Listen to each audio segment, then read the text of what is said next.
Assalamualaikum warahmatullahi wabarakatuh. Salam sejahtera, Om Swastiastu, Namo Buddhaya, Solom, Rahayu, Rahayu, Rahayu. Oke, selamat malam sedulur Nusantara. Masih bersama Joko Umbaran 57 dan kita saat ini berada di Gunung Gedang, Desa Dusun Sukomulyo, Desa Anggadungan. Dan malam ini bersama Mas Suroso, Mas Suroso, juru kunci Gunung Gedang, dan kita akan mengupas habis candi dan sejarah-sejarah yang ada di Gunung Gedang, ya Mas Suroso. Gimana Mas Suroso, sudah berapa tahun sebagai juru kunci di sini Mas Suroso? kalau mulai penemuan sampai saat ini pun 36 tahun. 36 tahun nggih Mas. Nggih. 36 tahun, dan pasti Mas Suroso banyak ya cerita-cerita, dongeng-dongeng di sini, cerita gaib sama yang cerita nyata, banyak ya Mas Suroso yang ditemukan di sini. Betul. Bisa Mas Suroso diceritakan sedikit tentang kisah dari penemuan, terus cerita soal gaib-gaib di Candi Gunung Gedang sini Mas Suroso? Iya, bisa. Okay. Jadi di sini dinamakan candi apa Mas Suroso? Di sini dinamakan Candi Gunung Gedang atau situs Desa Anggadungan. Oh, nggih. Utawi Candi Cungkup. Oh, Candi Cungkup nggih. Terus Mas Suroso, pengalaman selama ini Mas Suroso yang ada di sini, ada yang si gaib-gaib tuh gimana Mas Suroso? Ya, awal mula dulu sebelum candi ditemukan, ini cerita dari almarhum Mbah Harjo Kentilot. Nggih, Mbah Harjo Kentilot nggih. Nggih. Niku sekitar tahun 1992. Nggih. Mbah Harjo pernah bercerita karena ditemui seorang ratu untuk merawat rumahnya, dan persisnya dikasih petunjuk di tempat berdoa namanya Sanggar Pamujan sama tempat semedi. Yang di sini nih ya, di samping ini. Oh, nggih. Depan. Waktu itu Mbah Harjo bercerita sama saya, juga sama warga sekitar. Waktu itu ya dikasih cerita seperti itu. Saya tidak sengaja waktu itu saya melihara kambing. Jadi bermaksud masuk dalam hutan ini mencari pakan kambing, rumput ya. Nggih. Iya, waktu itu saya bawa sepeda hordok dulu, sepeda pancal. Setelah saya sampai di sini di depan candi, dulu belum ada candi, jadi masih gundukan tanah. Oh, gundukan tanah ya. Ada gundukan tanah itu dua, kanan sama kiri. Nah, saya sampai di situ, saya bermaksud nyendek nih sepeda atau menaruh sepeda saya. Nah, kebetulan di situ saya ketemu sama mandor, namanya Pak Haryanto. Mandor perhutani ya Mas? Iya, mandor perhutani. Pak Haryanto itu membawa sepeda jengki poliponik. Lalu Pak Haryanto menyapa saya, bertanya siapa nama saya dan mau kemana. Saya jawab, nama saya Suroso, saya mau cari ramban, gitu kan. Jadi, tapi hati-hati, di sini ada ular besar. Bilangnya Pak Haryanto. Pak Haryanto lalu meneruskan perkataannya setelah seperti itu, di sini ada ular besar. Kamu anaknya siapa? Saya anaknya Mbah Harjo Kentilot, gitu. Terus Pak Haryanto enggak banyak bicara, langsung meninggalkan saya. Lalu Pak Haryanto sudah pergi, saya cari ramban.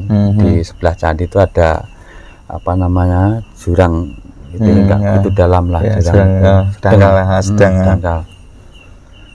saya singkat cerita sudah dapat ramban 1 bentel. Saya sunggi, saya bawa, saya taruh di sebelah sepeda saya. Terus saya lihat, nggak sengaja lihat gundukan tanah 2 ini. Yang sebelah timur ini ada pohon pisangnya di atasnya. Oh, ada pohonnya Mas? Ada pohonnya 1, pohon pisang 1. Terus di sebelah barat itu ada gundukan tanah juga, ya tingginya sama kayak gunung kecil gitu. Di situ di atasnya ada pohon pandan berduri. Oh ya, pandan kayak pandan laut itu ya, Mas? Seperti itu. Terus saya pengen naik ini gundukan tanah ini. Saya penasaran, saya naik pas di sebelahnya pohon pisang tersebut. Lalu saya kesetrum. Oh, kayak kesetrum ya Mas? Kesetrum, ada energi dari dalam tanah tersebut. Terus saya lihat bawahnya pohon pisang tersebut itu ada kayak bekas galian kecil. Ada galian kecil. Terus berhubung saya kesetrum itu tadi, saya takut. Saya langsung naikkan ramban rumput tadi, pakan kambing itu tadi. Saya bawa pulang. Nyampe di rumah di kampung, saya bercerita kepada Mbah Harjo. Itu tadi saya ceritakan. Oh iya, memang di situ tempatnya. Itu Harjo. Singkat cerita, besoknya pagi saya langsung diajak ke sini. Itu jalan kaki, saya nggak bawa sepeda sama Mbah Harjo itu. Terus pas di tengah-tengahnya gundukan tanah tersebut, yang 2 tadi kan tengahnya kan jalan setapak. Saya diajak berhenti, Mbah Harjo itu sambil ngelinting rokok gitu. Sambil bercerita, ya ini tempatnya, ini adalah tempat berdoa, ini rumahnya yang Tribuana Tunggal Wijaya Negara, kan begitu. Yang sebelah barat ini adalah tempat semedi, itu kan masih tanah itu, belum kelihatan situsnya. Setelah itu saya diajak meneruskan perjalanan di Gunung Gedang. Mbah Harjo mencari kayu bakar dan saya mengambil pakis buat sayuran. Seperti itu. Setelah dapat kayu 1 pikul, saya sudah dapat pakis 1 ikat besar. Saya diajak pulang, berhenti lagi di sini. Nah, Mbah Harjo bercerita lagi bahwa tempat inilah yang suruh merawat sama Mbah Ratu Tribuana Dewi. Itu. Terus saya nggak sengaja ngomong, saya itu ngomong cabut aja Pak, kalau ini tandanya pohon pisang, dicabut sama Mbah Harjo itu dicabut. Terus saya ikut membantu membersihkan pasirnya. Ternyata di bawahnya itu ada candi. Iya, situs itu tadi ada situs situs apa namanya, pisang, terbuat dari tanah liat. Pisang 1 tundun, Songgolangit itu, yang besar di bawah, yang kecil di atas. Namanya pisang Songgolangit ya Mas? Menurut Mbah Harjo seperti itu. Terus ada mangkok-mangkoknya, ada patung relief naganya, itu seperti itu. Terus mangkoknya kemana Mas Roso? Kalau mangkoknya sebagian kan pecah-pecah, ada yang masih agak utuh lah, dibawa di museum di Penataran. Itu. Terus naganya, ukiran naganya Mas? Masih ada di situs tersebut. Terus bokor pisangnya itu juga dibawa di museum Penataran. Oh, yang pisang Songgolangit itu ya? Iya. Seperti itu. Lah, kalau Mas Roso lihat pisang Songgolangit itu pisangnya jenis pisang apa ya Mas ya? Apa rojo, apa kepok itu Mas? Kayak kecil, kayak pisang cici gitu. Oh, yang kecil-kecil segini ya. Akhirnya saya angkat itu si situs pisang tadi tersebut. Terus saat ini saya bawa pulang sama Mbah Harjo. Terus nyampe di depan di Candi Beringin Branjang, Candi Cungkup tersebut. Candi Beringin Branjang ini udah ada dari situ? Sudah, mulai zaman Belanda menurut cerita Mbah Harjo. Akhirnya saya bawa si situs pisang tersebut, saya masukin dalam kaos saya kan molor gitu, besar. Nah di situ di depannya situs cukup beringin beranjang Beringin tersebut ada orang membawa kamera. Orangnya dua bawa mobil Ijang kalau nggak salah waktu itu, memanggil Mbah Harjo. Mbah, dari mana? Oh, ini loh saya menemukan barang seperti ini. Akhirnya disuruh melihatkan, difoto-foto, masuk surat kabar, masuk koran memorandum, majalah Liberty. Nah, akhirnya singkat cerita, nggak lama akhirnya dibantu oleh dinas Purbakala untuk menggali situs tersebut. Jadi yang satu gunung yang ada pisangnya tadi tempat berdoa, terus satu gunung tadi yang mana Mas? Tempat semedi. Yang sini yang agak luas ini ya Mas ya. Nah, di tempat semedi tersebut terdapatlah patungnya Tribuana sama Angklo. Angklo itu tempat membakar kemenyan, berdoa, tempat memberi harum-harum itu, pengharum, dan ada bentuk segi 4 pendasi, pendasinya menandakan tempat itu tempat tertutup, gitu kan. Ada ompak-ompaknya juga, seperti itu. Cerita awal mula penemuan situs di Sanggadungan. Candi Gunung Gedang ya, Gunung Gedang. Ya. Terus Mas Suroso, yang Mas Suroso udah lama di sini, gaib-gaibnya sini yang kuat apa Mas Suroso, yang paling kuat di sini? Ya, kan itu kan ya ceritanya kan prosesnya panjang Mas ya. Jadi saya di sini itu sudah 35 tahun. Jadi ya nggak langsung saya dijumpai oleh para roh leluhur yang ada di sini. Sosok roh leluhur. Jadi butuh waktu, saya sekitar 15 tahun saya bertempat tinggal di sini. Saya bisa lihat situs-situs, batas-batas situs sampai ke selatan, sampai ke utara. Sampai ada jalan masuknya karena Mas ya bilangnya. Sudah paham, karena kan sering keguyur air hujan. Jadi saya amati, ini batas situs-situsnya.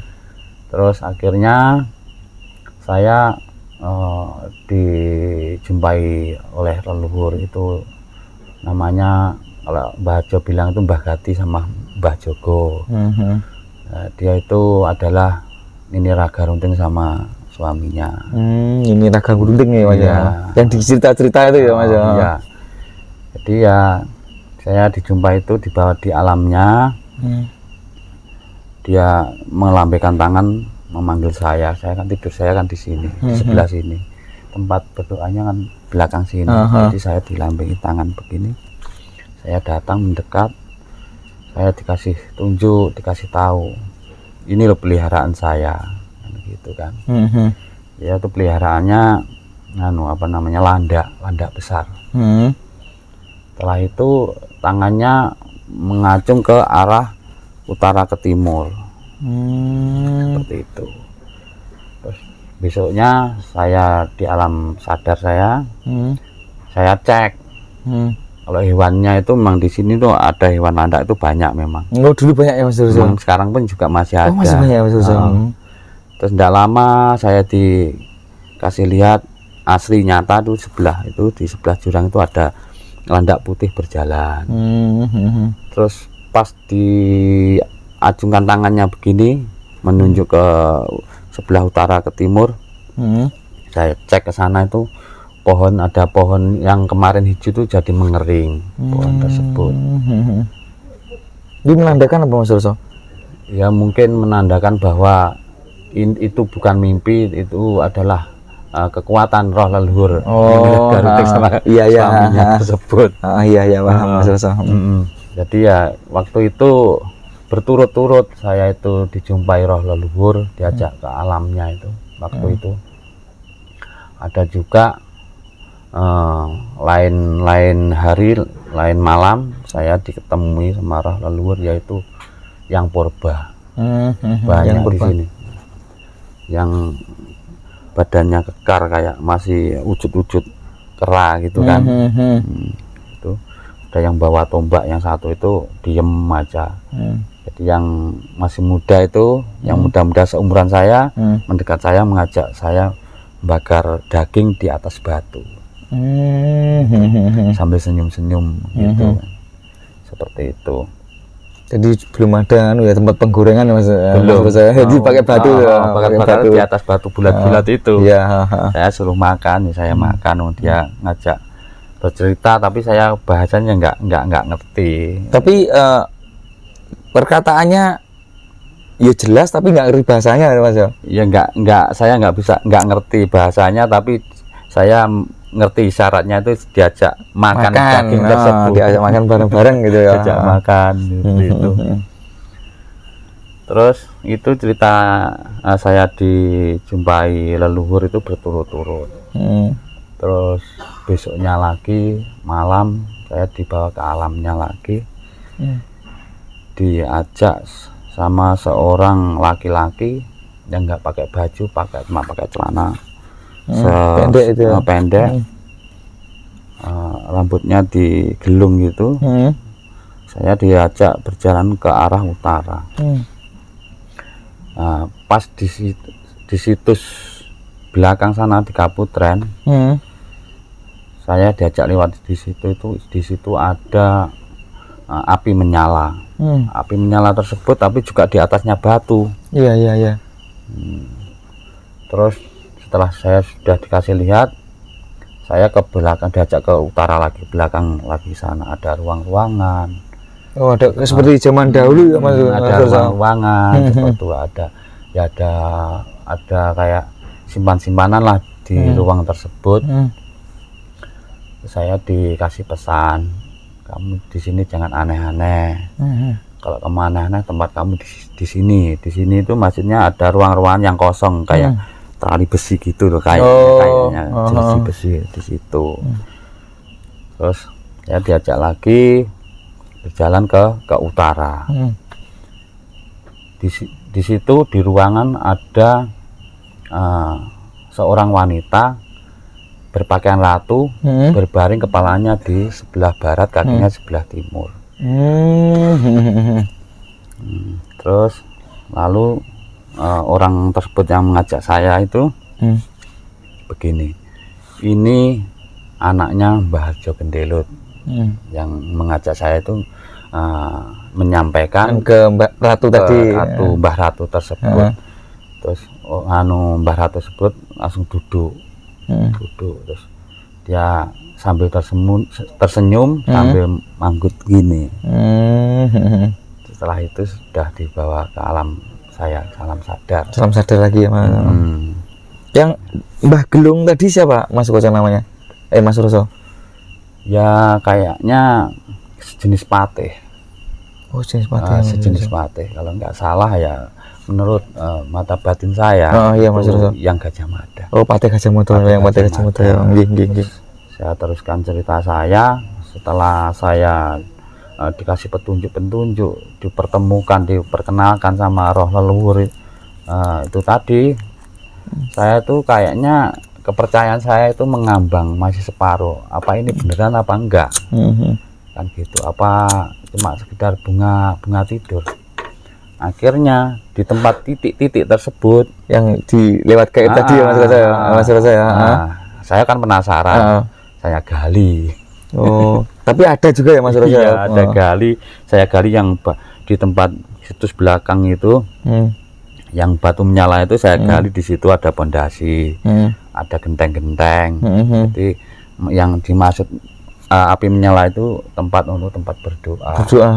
Maksudnya gentengnya kayak apa, Mas Roso? Gentengnya itu kecil-kecil, ya selebar inilah. Selebar gini ya, tapak tangan ini ya. Itu ada genteng, ada pondasi. Di situ dulu memang juga pernah ditemukan arca yang ratu tersebut. Oh, yang ratu Dibuana Tunggal Dewi. Terus Mbah Harjo matur itu bilang di situ itu tempat berdoa, tempat memejang calon ratu tersebut. Jadi mau jadi ratu dipejang di situ ya, oleh Mbah Semar. Makanya sekarang dinamakan Candi Mbah Semar Kopek Kaputren gitu. Itu masih jauh, Mas Koco, naik lagi, Mas Roso? Ya kalau dari sini sekitar 150 meter. 150 meter. Kurang lebihnya seperti itu. Lewatnya mana? Lewat sini sebelah barat ini ke utara. 150 meter Mas. Nah, masuk ke timur. Nah terus saya teruskan cerita saya waktu itu kan. Saya penasaran setelah saya menggali di tempatnya Mbah Semar itu udah tahu, oh ternyata betul ada ruangan yang saya diajak Mimpi itu ya. Ada ruangan bener, tapi saya menggali itu ya terbatas karena itu dalam kan, setinggi gini kan. Oh dalam Mas. Hampir 2 meter. Jadi saya tahu saya timbun lagi. Terus saya pindah lagi gali yang tempat ada yang ratu tadi. Saya gali di situ. Ya dalamnya ya kurang lebih ya hampir 2 meter lah. Saya gali, saya nggak menemukan apa-apa. Akhirnya saya mengamati tanah yang sudah saya gali tadi kan, ada sap-sapnya kan, tanah letusannya ada sap-sapnya. Tanah yang lama, tanah timbunan kelihatan. Oh ini masih timbunan. Ya yang bawah ini kok keras. Terus saya gali-gali pakai tangan. Yang keras itu tadi bawahnya itu tanahnya lembut gitu kan. Tanah lembut, bawahnya ada kayak abu. Abu kremasi itu. Ada kayak abu gitu kan. Saya tulit gini, saya pelintir gini kan kayak berminyak gitu kan, kayak hampir berminyak gitu. Kayak gini, saya merinding, langsung merinding saya. Berhubung saya sendiri, saya kan takut juga kan. Sendiri Mas Roso. Oh iya. Akhirnya bermaksud mau saya timbun abu tersebut. Jadi saya nyangkul yang tanah yang paling atas itu tadi. Celak gitu. Nyangkul kayak nyangkul sesuatu, nyangkul saya ini. Nyangkut gitu. Mau saya gali sedalam ini ndak ada apa-apanya. Akhirnya saya naik dari galian saya gali, saya bersihkan yang nyangkut di cangkul tersebut. Nah, saya bersihkan. Nah, terdapatlah batu andesit yang seginya hampir segi 4 tapi agak memanjang. Di situ ada reliefnya. Ada relief kayak pot gitu, kayak pot. Ini saya pikir ini ya gambar pot kan gitu kan.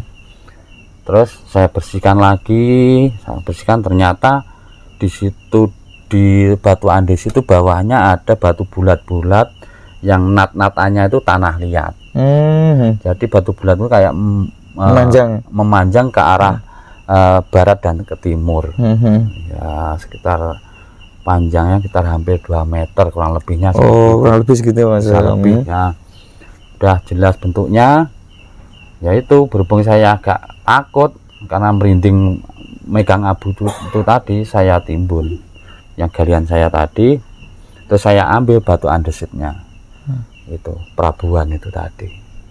Saya sekarang kan maisan lah. Saya simpan, saya bawa pulang. Yang batunya itu Mas Roso. Batunya itu tadi. Tapi saya kan nggak ngerti kalau itu batu nisan tuh, saya nggak ngerti. Nah di sini kan sering dibuat acara berdoa dari pengunjung dari Bali dan dari Blitar, kan seperti itu kan tiap tahun biasanya. Dan saya ditanyain, dan saya juga cerita, saya pernah menemukan ini di sini. Di sini, terus tak kasih lihat, wah ini barang penting Mas ini, ya orang dari Bali. Ini adalah Prabuan. Saya juga nggak ngerti Prabuan itu apa. Ya saya diperjelaskan ini adalah batu nisan. Prabuan itu batu nisan ya. Nisan. Seperti itu. Jadi ceritanya dari mimpi terus dicari, sekalinya ada betulan ya Mas Roso. Jadi kan bukan mimpi-mimpi kembang tidur aja, jadi kenyataan. Iya. Terdapat situs itu tadi Prabuan. Ini kembali lagi yang saya dapatkan sebenarnya bukan itu saja. Banyak Mas Roso. Ya lumayan. Di tempat berdoa itu saya juga pernah menemukan waktu dulu itu selain bokor pisang, itu saya menemukan sekarang pecok lah. Sekarang itu pecok untuk memecah kayu itu kapak. Kapak. Itu saya juga menemukan waktu itu di tempat berdoa. Dari besi apa dari batu? Masih dari batu.